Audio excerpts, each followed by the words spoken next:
Bonjour, je suis Isabelle Landry pour ceux et celles qui ne me connaissent pas.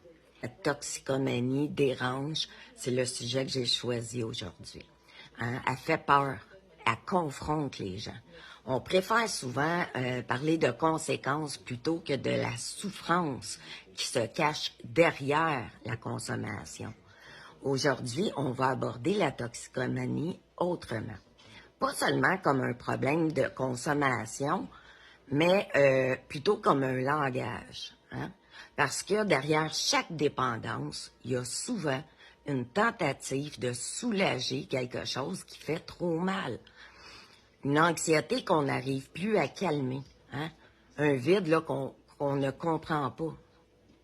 Puis je sais de quoi je parle. Une douleur qu'on n'a jamais appris à nommer. La toxicomanie ne commence pas avec la substance en soi, là. Elle commence souvent avec une blessure souvent causée dans l'enfance. Une solitude, un sentiment de ne pas être assez ou d'être trop, des fois. Puis quand le soulagement de la conso arrive, même temporairement, le cerveau s'en souvient.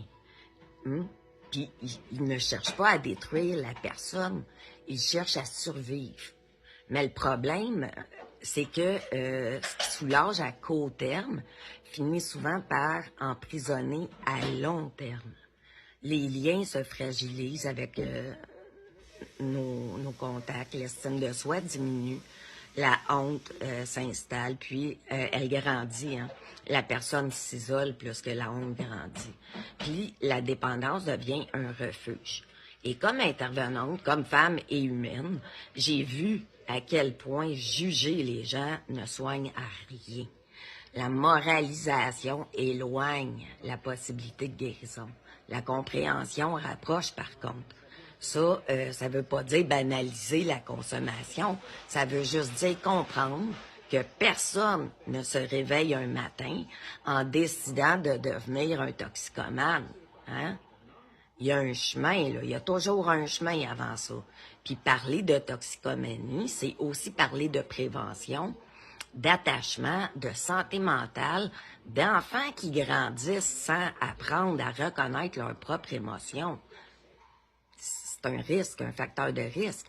D'adultes aussi qui n'ont jamais appris qu'on peut demander de l'aide sans avoir honte. La guérison ne commence pas quand la substance disparaît.